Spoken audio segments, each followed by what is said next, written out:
खुलुमबाय रायजोफोर नोंथांमोननि सेराव आरोबाव सानडे स्पेशल फटारि लाना फैलायबाय आङो जायफोर चेनेलाव गोदान चेनेलखौ साबस्क्राइब खालामना होलांग्रोदो आरो नायलांदो आरो लाइक शेयारबो खालामबानो जाबाय रायजोफोर ओमफ्राय जायफोर चेनेलाव गोदान बिसोर मिथियाबो जानो हागौ जे आङो एभ्रि सानडे माने अमा संनाय आरो जानाय लानानै फैयो नोंथांमोननि सेरावहाय होमबा नोंथांमोना दिनै नायलांबाय थाबानो जाबाय दिनै आं माजों संगोन नोंथांमोना मिथिखाबाय जानांगौ दा बेखौ संनो थाखाय नै आङो मा गाननो नागिरदों नै संनो थाखायथ' नङा बेखौ रेडि खालामनानै लानो नागिरदों आरो ना आङो माने हानो नागिरदों दा हानायनि सिगांनो हेन्द ग्लभ्स गाननांगौ जानानै फैदों हेन्द ग्लभ्सआबो नै बे आइनि खानाय रं फुनग्रायावहाय गानग्रासो आरो दा बेयाव मोनफानाय ओमफ्राय नै बेखौ गानग्रोनानै लानोसै आङो मिन्थिखाबाय मा जिनिस बियो आखाइयाव हाबानो मानो थारमाने ओंखायनो बेखौ गाननानै लाबाय आरो ना दा जाहैबाय नै आर्मिसो दिनै जाग्राया आर्मि बेखौ संनोसै दिनैहाय अमाजों आयौ जाफेरबायना रायजोफोर नोंथांमोनाबो बेखौहाय नै बिदि जानायानो जाफेरामोन आरोना दिनैसो जानो नागिरदों आङो नोंथांमोनजोंबो बेखौ शेयार खालामनोसै नोंथांमोनाबो नायलांबाय थाबानो जाबाय दे रायजोफोर अननानै आंनि सानडे स्पेशल फटारिखौबो रायजोफोर नोंथांमोना बेखौ जाखांबायबा जानाय नायबायबा नोंथांमोनाबो आंनो कमेन्ट सेक्सनाव खिथाबानो जाबाय दे माबायदि मोनो नोंथांमोना गोथाव मोनो ना मोना मानगोनसो ना मागोनसो आखाइयाव मानोबा जानायाव फुरा आमथा आमथा संसै आरो ना जेबो बिदै गैयै नै बेखौहाय बिदि खावसे हानानै लानानै हानोसै ओमफ्राय रायजोफोर दा जाहैबाय दाथ' आङो नोंथांमोनावहाय जे हाबानि भिडिअ होनायावहाय सोंदोंमोन बेनि सायाव कमेन्ट हरनो थिनदोंमोन ना रायजोफोर जायफोर नायगिरिफोर नायदों बिसोर मिथिखाबाय जानांगौ मानि सायावहाय आङो कुइसन माने कमेन्ट हरनो थिनदोंमोन दा बे संसार जानायाव हौवा आरो हिन्जावनि गेजेरावहाय देरसिन गोरोन्थिया मा होननानै सोंदोंमोन नङा होमबा जे बे गारलायनायनि खोथा साननांगौ जानानै फैयो नङा होमबा बेखौ सोंदोंमोन आङो ओमफ्राय दा गोबाङानो रेसपन्स हरदों थ' बेनि थाखाय थेंक इउ स' माच बयनिसिमबो ओमफ्रायहाय दा खोथाया जाहैबाय रायजोफोर बे कमेन्टखौथ' आङो गोबांखौनो नायदों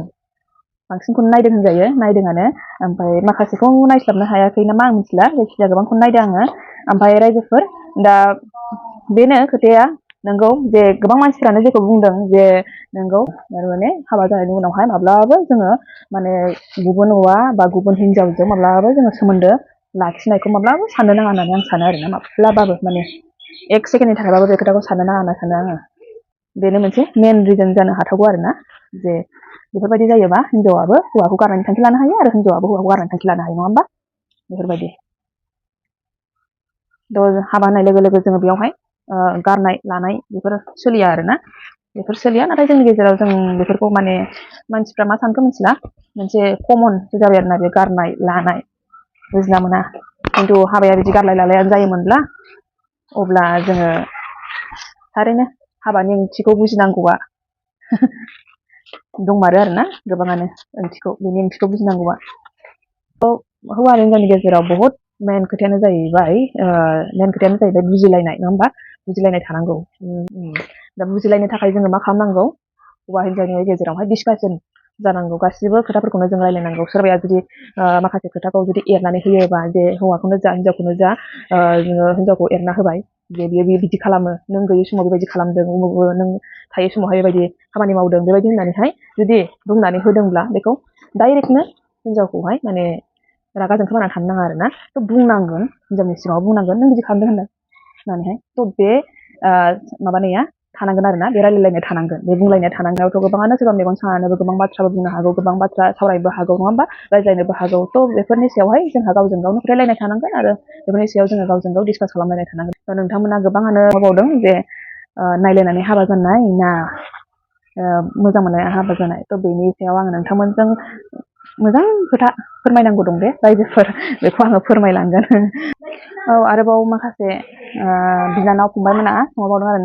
नायगिरिफोराहाय अबे गामिनि होननानै सोंहरोना थ' आङो आंनि बिमा बिफानि गामिया माबा आरोना माने कुचुगावनि आङो बिमा बिफानि गामिया दा बेखौ सुनायावबो बिराद आलो आलो सुनांगौ नै माने आखाइजों दांनानै सुनो हाया ओंखायनो मोनसे मा होनो माजों सुगोन आरो आङो मा होनो बेखौहाय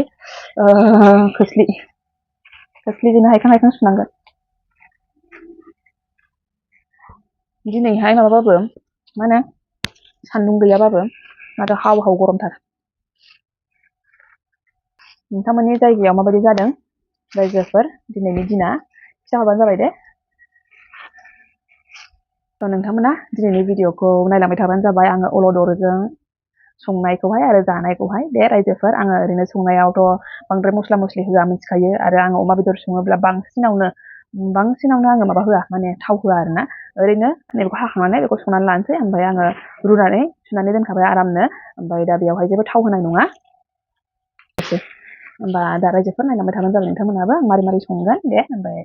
जोबजासिम नायलांदो रायजोफोर अननानै होमब्ला दे अमा बेदरखौ रुनानै साफा खालामनानै लाखाबाय आरोना बेनि बिगुर गारनानैहाय ओमफ्राय नै माबाखौबो सामब्रामखौबो हानानै लाखाबाय आङो ओमफ्राय नै बेखौ सुनानै लाखाबाय अलदरखौहाय बेयावहाय दङ बानलु सामब्राम गुफुर ओमफ्राय हाइजें बेखौहाय उननानै लाखाबाय आरोना दा नायलांबाय थादों होमबा रायजोफोर दा बे भिडिअखौ आङो होनाया माने आपल'ड खालामनाया एसे लेट जाबाय मानोना आंहा एसे प्रब्लेमाव दंमोन आरो माने एडिटिं खालामनो टाइम मोनाखैमोन बेनि थाखायनो थेवबो नोंथांमोना लेटबाबो बे भिडिअखौ नायलांबाय थादों अननानै जोबजासिम थुरदो होमबा भिडिअखौ नायलांबाय थादो दे आरोबाव दहाय फुङावसो सासे बिथांनि कमेन्ट फरायदोंमोन आङो कमेन्ट मोनदोंमोन थारमाने दहायसो हरनाय बे बिथाङा माने बुंदोंखि MA पास जालायनानै बेबायदि रायलायो नामा होननानै थ' नोंथांमोनहा माबाफोर आंनि रायलायनायाव माबाफोर गोरोन्थि मोनदों नामा नोंथांमोना खिथाहरबानो जाबाय दे रायजोफोर बे बिथाङा आंनि रायलायनायाव माबा गोरोन्थि मोनदोंनो MA पास जानायावनो बेबायदि रायलायो नामानो आङो थ' माबायदि रायलायखो आंबो बुजिला आंथ' आंनि बायदिनो रायलायदों जोंथ' जेरैबायदि माबायावहाय रायलायो माने बहुत गोबावनि एक्सपिरियेन्स जाबाय नालाय फोरोंनायाबो दा फोरोंनायाव जेरैबायदि रायलायो बेबायदि रायलायफ्लांनो नागिरो आरोना थ' बेनो आंनि रायलायनाया बिदियानो आरोबाव बे बिथांनिफ्रायनो मोनसे कमेन्ट बाव जे बिथाङा बुंदों जे इउथ खालामदोंना स्ट'रि फरायदों थ' बिथाङा सोरनिफ्राय जानानै बुंनो सानदों आं बेखौ बुजिखादों थ' आंहा इउथ खालामनायनि गोनांथि गैया नोंथां बेयावहाय माने गामिनिफ्राय लानानै आंनि मावग्रा लोगोफोर कलिगफोरनिसिमबो बिसोरनिसिमबो माने माबा दंखायो आरोना प्रुफ दंखायो आरोना बिसोरखौ लानानैबो माने सोर माबायदि स्ट'रि खालामदों बेखौ नोंथांमोनाबो उनाव मिथिलांबाय थागोन माबायदि स्ट'रि दं बेयावहाय आरो सोर बानायदों माबायदि बानायदों बेखौ आंहा गासिबो माने डेटजों लानानै गासिबो प्रुफ होनो हानाय आंहा गोहो दं आरोना रायजोफोर थ' नोंथांमोना नेनानै थाबाय थाबानो जाबाय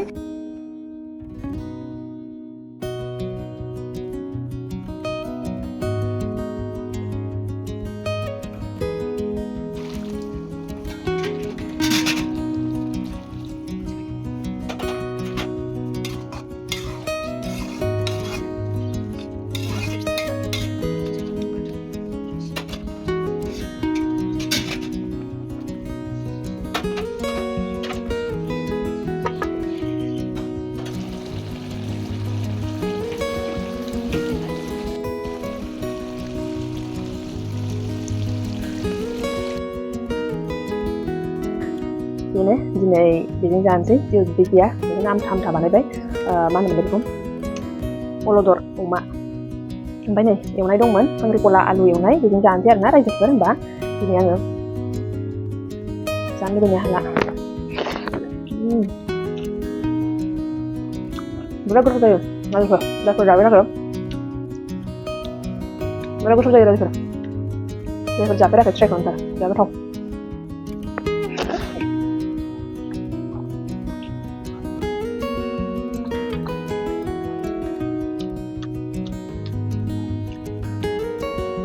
दुखु सुखुनि गेजेरावबो रायजोफोर मा जानाय लोंनाय थानांगौ जाहैदों होमबा जानायजोंसो देहा जाहैदों नालाय दा नोंथांमोनजोंबो बेखौ शेयार खालामबाय आङो रायजोफोर होमबा दिनैनि भिडिअखौ एसेयावनो दोनथ'नोसै रायजोफोर नेक्स्ट भिडिअ लोगो मोनफिनसिगोन बाय बाय थेंक इउ फर वाचिं